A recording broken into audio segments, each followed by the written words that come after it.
નમસ્કાર દર્શક મિત્રો, ધ બી અલેટ ન્યૂઝમાં આપનું હાર્દિક સ્વાગત છે। તો જોઈએ આજના મુખ્ય સમાચાર। પંચમહાલના ઓરવાડા ગામ ખાતે આરોગ્યમ કેન્સર હોસ્પિટલનું મુખ્યમંત્રી ભૂપેન્દ્રભાઈ પટેલના વરદ હસ્તે લોકાર્પણ કરી ખુલ્લું મૂકવામાં આવ્યું।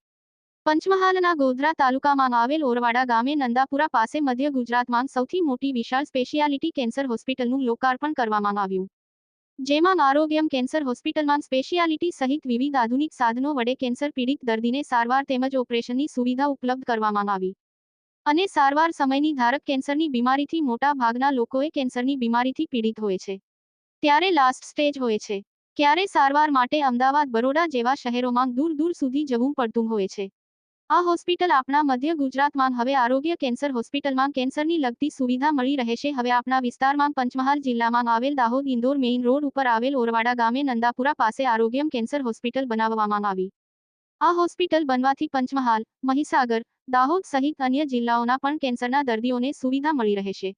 આ હોસ્પિટલનું લોકાર્પણ ગુજરાત રાજ્યના મુખ્યમંત્રી ભૂપેન્દ્રભાઈ પટેલના વરદ હસ્તે ખુલ્લું કરવામાં આવ્યું અને આ હોસ્પિટલમાં આયુષ્માન કાર્ડ ઉપયોગ કરી શકાશે, જેમાં સુવિધાઓ જેવી કે ઇન્કોલોજી વિભાગ, બ્યુરોલોજી વિભાગ, ક્રિટિકલ વિભાગ, એડમિનિસ્ટ વિભાગ, સ્ટેશિયા વિભાગ, પેથોલોજી વિભાગ આમ 15 જેટલા ડોક્ટરો પીડિત દર્દીઓની સેવા પૂરી પાડશે।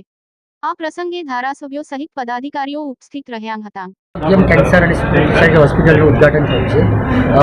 ગુજરાતના માનનીય અને યશસ્વી મુખ્યમંત્રી શ્રી ભૂપેન્દ્રભાઈ પટેલ સાહેબના વરદ હસ્તે આ ઉદ્ઘાટન થયું હતું, જેમાં દ્વારકેશાજી મહારાજ ની પણ ઉપસ્થિતિ રહી હતી, સાથે સૌ રાજનૈતિક મહાનુભાવો પણ સ્ટેજ પર ઉપસ્થિત રહ્યા હતા। પ્રસંગ બહુ સારી રીતે પૂર્ણ થયો છે અને હું ગોધરા, પંચમહાલ સાથે દાહોદ, મહીસાગર જિલ્લાના જેટલા પણ આમંત્રિત મહેમાનો હતા એ સૌનો હું આભારી છું અને આપ સૌ મીડિયાના જે મિત્રો છો એ સૌનો પણ હું ખૂબ આભારી છું કે આપે આપણા કિંમતી સમય કાઢી અને હોસ્પિટલના ઇનોગ્રેશન માટે તમારો સમય ફાળવ્યો છે।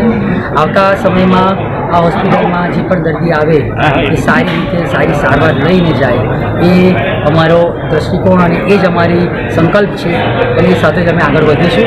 એમાં આપણે સૌનો સહકાર આગળ અમને આવો જ મળતો રહે એવી અમને આપણે શેની સાહેબ આ હોસ્પિટલ છે ને વિશેષતા શું છે? હોસ્પિટલમાં આપણે જોયું હશે કે આપણે આયુષ્માન ભારત યોજના પણ ચાલુ કરી છે અને એ સિવાય જે મેં કીધું તે પ્રમાણે modular operation theatre, radiotherapy, chemotherapy એ બધી સારવાર આપણે એની અંતર્ગત કરવાના છીએ। આવતા વીકમાં એ બધી ટ્રીટમેન્ટ ચાલુ થઈ જશે, તો જે પણ દર્દીઓને જેની જરૂર લાગતી હોય એ સૌ એનો લાભ લેવાથી રહેશે। હોસ્પિટલમાં કેટલા ડૉક્ટરો હાજર છે? હોસ્પિટલમાં ટોટલ 14 ડૉક્ટરની ટીમ છે, એમાંથી રોટેશનમાં ગણીએ તો 8 ડૉક્ટર તો હાજર છે। Thank you.